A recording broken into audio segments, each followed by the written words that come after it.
From LEX 18, your official UK sports station for Big Blue Nation, this is BBN Tonight. Presented by Central Bank, the official bank of UK Athletics. Welcome to BBN Tonight. I'm Keith Farmer. And I'm Eli Gain. Tonight, a look ahead to the Kentucky-LSU men's basketball game with help from Coach Tony Barbie and Jack Goose Givens of the UK Sports Network. Plus highlights from the latest women's basketball win as well. Let's start with the UK men. They face a tough SEC opponent tomorrow. That's tonight's Big Blue story presented by Baptist Health. The Cats are finally back in Rupp Arena going up against a 10-3 LSU team.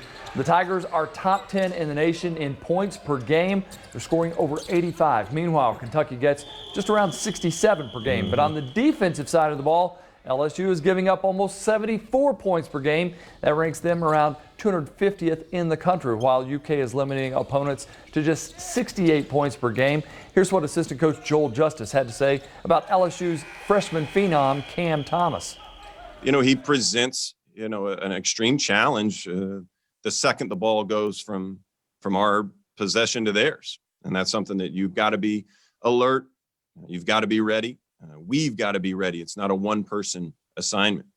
And I love what he's saying there, because you can't put it all on that guard to stop him. You got to say, hey, all five of us have to know where this player is at all times on the court. Right, and they're going to be going against a very hungry LSU team that's coming in. They just lost by 30 to Alabama, so they got a little chip on their shoulder heading into this 23 three-pointers for Alabama. Yes. I mean, you're going to lose to most teams. They've been scorching it Yes. these last few weeks. All right, as for the ladies, Kentucky pulled off a close win on the road last night against Auburn. The 12th-ranked Cats held off the Tigers 76-71. All-American Ryan Howard had 14 points, 5 boards, 4 assists, 2 steals, a block shot in the game, just filling up the stat sheet. Robin Benton and Driana Edwards each poured in 10 points. And Harlan County native Blair Green continued her strong play with 18 points, coming off that career night the other night with 22. She hit 7 of 9 from the field, including 2 of 3 from behind the arc, and that is what Coach Kyra Elzy loves to see. She practices nonstop. So the shots that you see her taking and making, she practices over and over again. She's committed to getting better.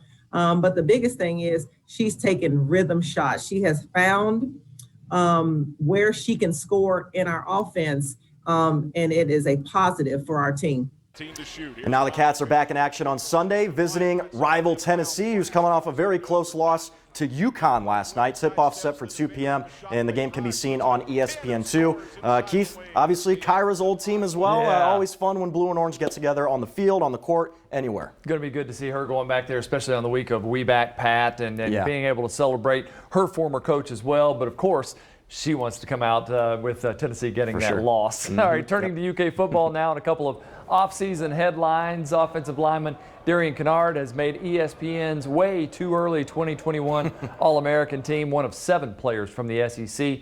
And the Cats are losing another player to the transfer portal. Tight end Nick Ojenovic has decided to put his name in the portal after 2 years on campus. Eli, this is devastating to me because of those beautiful locks of hair he has. Yeah, I know. No longer That's around campus. Yeah, another campus is going to be blessed with the lettuce on that young man. Best of luck to him as he enters the transfer portal. All right, well, the Kentucky women's tennis team started out the 2021 season with an emphatic win yesterday afternoon, sweeping East Tennessee State 7-0. UK won all 6 singles matches and both of the completed doubles matches, giving coach Carlos Drada 200 wins and making him the winningest coach in UK women's tennis history. The Cats were back in action this morning against Memphis, also sweeping that one 7-0. So, Keith, a good way for these young ladies to start off. And, of course, congrats to Coach Drada. Yeah, and also we're going to end with follow-up on Kentucky men's soccer star Ame Mabike. The redshirt senior was selected with the 26th pick in the first round of the MLS Super Draft by Inter Miami FC. The reigning Conference USA Player of the Year becomes the first Wildcat chosen in the draft's opening round since J.J. Williams in 2019. Coming up next on BBN Tonight, I'll visit with Associate Head Coach Tony Barbie. He'll talk about the old days with Coach Cal and look ahead to the LSU game when we return.